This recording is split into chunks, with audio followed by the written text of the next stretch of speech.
Hello everyone, ఈరోజు news పేపర్లో వచ్చిన ఒక ఇంపార్టెంట్ ఆర్టికల్ గురించి చూద్దాం. ఈ ఆర్టికల్ మనకు అర్థం కావాలంటే ఫస్ట్ ఆఫ్ ఆల్ దీని లోపల ఉన్న దీనికి సంబంధించిన స్టాటిక్ పాయింట్ కూడా మనకు అర్థం అవ్వాలన్నమాట. దీనికి సంబంధించిన స్టాటిక్ గురించి మనం చూద్దాము. ఈ మెయిన్గా ఏం చెప్తున్నారంటే కర్ణాటకలో గ్రౌండ్ వాటర్ ప్రైసెస్ గురించి ఈ ఆర్టికల్ ఎక్స్ప్లెయిన్ చేస్తుంది. సో మనము కర్ణాటక ల్యాండ్ సిస్టమ్ ఎలా ఉంది, పెనిన్సులర్ ల్యాండ్ ఎలా ఉంది, నార్దర్న్ ప్లేన్స్కి ఎలా ఉందో మనం ఇప్పుడు ఒక ఎగ్జాంపుల్ పాయింట్ ఆఫ్ వ్యూలో చూద్దాం. ఇప్పుడు ఇది ఉంది కదా, ఇదంతా పెనిన్సులర్ ఇండియా అండ్ ఇక్కడేమో నార్దర్న్ ప్లేన్స్ కదా. సో ఈ నార్దర్న్ ప్లేన్స్ అన్నవి సెడిమెంటరీ సాయిల్స్తో ఫామ్ అయ్యాయి. సో ఇక్కడ నార్మల్గా ఎప్పుడైనా క్లైమేటిక్ క్రైసిస్ వచ్చి వర్షాలు సరిగా పడలేనప్పుడు నార్దర్న్ ప్లేన్స్ వాళ్ళకి గ్రౌండ్ వాటర్ అన్నది అల్టిమేట్ సోర్స్గా యూజ్ అవుతుంది. కానీ మన పెనిన్సులర్ ప్లాట్యూలో అలా జరగడం లేదనమాట. ఎందుకంటే పెనిన్సులర్ ప్లాట్యూ అన్నది గ్రనాటిక్ ఇంకా బసాల్టిక్ రాక్స్తో ఫామ్ అయ్యి ఉంది. ఐ థింక్ మీకు ఈ టాపిక్ తెలుసని అనుకుంటున్నాను. సో ఇలా ఉండటం వల్ల గ్రౌండ్ వాటర్ ప్రాబ్లం ఎలా వస్తుందంటే, ఇప్పుడు ఒక ఎగ్జాంపుల్ పాయింట్ ఒక చెప్తాను, చూద్దాం. One second. ఇప్పుడు నార్దర్న్ ప్లేన్స్లో ఫర్ ఎగ్జాంపుల్ ఇది ల్యాండ్ ఫామ్ అనుకుందాం. నార్దర్న్ ప్లేన్స్లో ఇది ల్యాండ్ ఫామ్ అనుకుందాం. ఓకే, ఇది ల్యాండ్ ఫామ్ అనుకుందాం.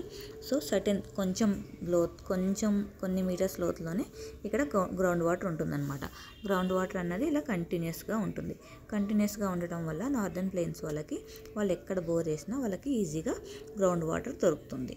ఇంకా ఎప్పుడన్నా నార్మల్ గ్రౌండ్ వాటర్ దొరుకుతుంది. వర్షాలు పడిన టైంలో ఈజీగా గ్రౌండ్ వాటర్ రీఛార్జ్ అయిపోతుంది అనమాట. ఎందుకంటే తక్కువ ఎత్తులోనే ఉంది, దట్టు కంటిన్యూస్గా ఉండటం వల్ల. కానీ మన పెనిన్సులర్ ఇండియాలో ఎలా జరుగుతుందంటే, ఓన్లీ పెనిన్సులర్ ప్లాట్యూలో కర్ణాటక, తెలంగాణ ఈ రీజన్లో ఎలా ఉంటుందంటే, ఫర్ ఎగ్జాంపుల్ ఇది గ్రౌండ్ అనుకుందాం. ఇది గ్రౌండ్ అయితే సర్టెన్ కొన్ని మీటర్స్ లోతులో ఇక్కడ కొంచెం గ్రౌండ్ వాటర్ ఉండొచ్చు, ఇక్కడ ఉంటుంది. ఇలా ఇది కంటిన్యూస్గా ఉండదు. సో ఫర్ ఎగ్జాంపుల్ ఇక్కడ మనం బోర్ వేసామనుకున్నాం. ఇప్పుడు బోర్ వేసినప్పుడు ఈ వాటర్ యూజ్ చేసుకుంటున్నాం. ఓకే, ఇదంతా బాగానే ఉంది.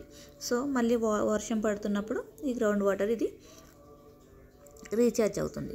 ఇప్పుడు ప్రాబ్లం ఏమవుతుందంటే, ఇప్పుడు అగ్రికల్చర్ ఫార్మర్స్ కానీ ఎవరైనా బోర్వెల్ వేసినప్పుడు కానీ వాళ్ళు ఏం చేస్తున్నారంటే సర్టెన్ అమౌంట్ వరకు డిగ్ చేస్తున్నారు. డిగ్ చేయడం వల్ల ఇక్కడ వాళ్ళకి ఏమీ గ్రౌండ్ వాటర్ సోర్స్ అన్నది లేదు. సో అలా డిగ్ చేసి వాళ్ళు ఏం చేస్తారు, వదిలేస్తున్నారు. ఇలా చాలామంది కొన్ని చోట్ల డిగ్ చేసి అలా వదిలేస్తున్నారు.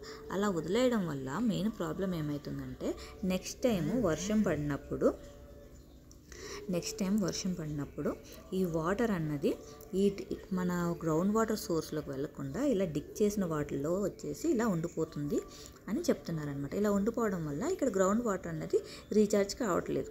ఇప్పుడు ఇలా రీఛార్జ్ అవ్వకపోవడము ఇదొక మెయిన్ ప్రాబ్లంగా ఈ ఆర్టికల్ ఎక్స్ప్లెయిన్ చేస్తుంది అనమాట. సో ఇది ప్రాబ్లం. కర్ణాటకలో ఉన్నదానికి ప్రాబ్లం ఏంటో మీకు ఇప్పుడు అర్థమైంది కదా. సో ఈ ఆర్టికల్ గురించి ఉన్న స్టాటిక్ పోర్షన్ ఇది.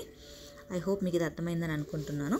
ఇది ఎందుకు అవుతుంది అంటే, for example main one of the reason ఏంటంటే, డే బై డే మైగ్రేషన్ ఎక్కువ అవుతుంది కర్ణాటకలో, దట్టు బెంగళూరు ఏరియాలో.